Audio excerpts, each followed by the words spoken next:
नमस्कार साथियों, एक बार फिर से मैं इस वीडियो में आप लोगों के सामने हूं।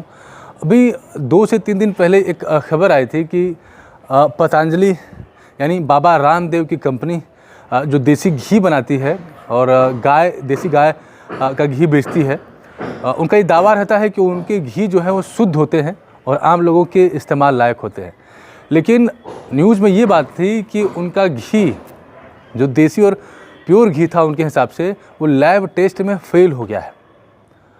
अब सबसे बड़ा प्रश्न यह है कि रामदेव जैसा व्यक्ति जो भगवा चोला पहनकर एक संत का रूप धारण करके और इसी विश्वास से कहीं न कहीं लोग पतंजलि को और रामदेव को पसंद करते हैं। और ये कोई पहली बार नहीं है जब उनका कोई प्रोडक्ट लैब टेस्ट में फ़ेल हो गया। इसके पहले जो हनी था, शहद था पतंजलि का, वो फ़ेल हो गया था। और भी जो कोविड के टाइम पे थे, कोई वो कोविड क्योर करने के लिए कोई दवाइयाँ बेच रहे थे जो अपने आप में एक फ्रॉड क्लेम था, उसको लेके भी कोर्ट से फटकार लगी थी। तो प्रश्न ये है कि जो आम आदमी है वो रामदेव को एक संत के तौर पर देखता है और भगवे वस्त्र में देखकर उनके ऊपर विश्वास कर लेता है। और वो ये क्लेम करते हैं कि वो जो अपने सारे प्रोडक्ट्स बनाते हैं, सारी चीज़ें करते हैं, वो राष्ट्र हित से प्रेरित होकर करते हैं, कोई उनका प्रॉफिट मोटिव नहीं है। लेकिन कॉरपोरेट में आने के बाद उनका भी ठीक उसी तरह से मोटिव है जिस तरह से दूसरे कॉरपोरेट लोगों का शोषण करते हैं, या यूँ कहें कि कहीं न कहीं ये 2 कदम आगे निकल जाते हैं। और पतंजलि का पूरा जो साम्राज्य है वो इसी बात पर बना है, इसी बात पर पनपा है कि कहीं न कहीं उसको लोग विश्वास करते हैं कि शायद प्रॉफिट मोटिव से नहीं चलता है और रामदेव एक संत आदमी है, तो कम से कम उनके प्रोडक्ट में किसी तरह का माल प्रैक्टिसेस नहीं होगा, किसी तरह की खराबी नहीं होगी। लेकिन जब इस तरह की चीज़ें सामने आती हैं तो निश्चित तौर पर कहीं न कहीं विश्वास और आस्था को भी ठेस पहुँचता है। और किसी ने एक वीडियो जारी किया था जिसमें रामदेव को काना बोला था, तो मुझे भी कहीं बहुत आहत महसूस हुआ था, क्योंकि हम लोग हिंदू संस्कृति और सभ्यता को सम्मान देने वाले लोग हैं।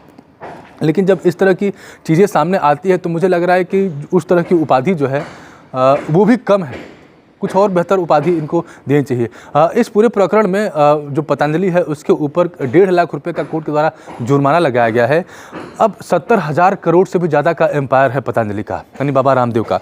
अब 70,000 करोड़ की कंपनी अगर 1.5 लाख का जुर्माना भी लगता है तो कहीं कोई इसमें बहुत उनको नुकसान नहीं है। लेकिन जो सबसे बड़ा ठेस है वो भारतीय हिंदू संस्कृति और सनातन परंपरा को है कि इस तरह से ढोंगी बाबा आते हैं और लोगों के मन में किसी न किसी तरह से विश्वास जगाते हैं और फिर हज़ारों करोड़ की प्रॉपर्टी बना लेते हैं। ये वही रामदेव है। मैं याद दिला दूं आपको कि जब 2014 के पहले जब कांग्रेस की सरकार थी तो लगातार धरना कर रहे थे, लगातार बातें कर रहे थे कि कैसे भारत का एक बहुत बड़ा जो अमाउंट है, पैसा है, वो स्विस बैंक में जमा है, अगर वो यहाँ पर आ जाता है तो लोगों के जीवन में क्या परिवर्तन हो जाएगा, ये हो जाएगा, वो हो जाएगा।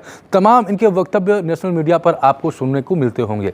लेकिन 2014 के बाद से ये इस तरह से शांत हो गए हैं जैसे स्विस बैंक का सारा पैसा भारत आ चुका है।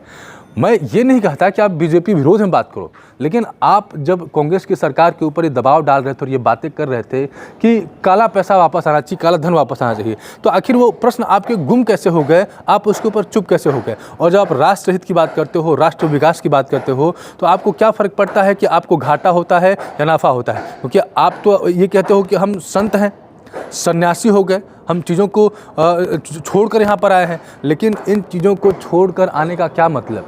और जिस तरह से उनके प्रोडक्ट लगातार लैब टेस्ट में फेल हो रहे हैं, आखिर उद्देश्य क्या है? आप प्रॉफिट तो कमा ही रहे हो, लेकिन लोगों के स्वास्थ्य के साथ खिलवाड़ भी कर रहे हो। तो बहुत आवश्यक है कि ऐसे ढोंगी बाबाओं के ऊपर कोर्ट सख्त से सख्त कार्रवाई करे, क्योंकि जिस तरह से एक हिंदू विश्वास और हिंदू आस्था के नाम पर ये पैसे कमाते हैं और लगातार लोगों के जान से और माल से खिलवाड़ करते हैं, ये अपने आप में बहुत ही चिंताजनक बात है। और उम्मीद करता हूं कि आप भी ऐसे ढोंगी लोगों से सावधान होंगे। अपने राय आप कमेंट बॉक्स के माध्यम से मेरे साथ साझा कर सकते हैं।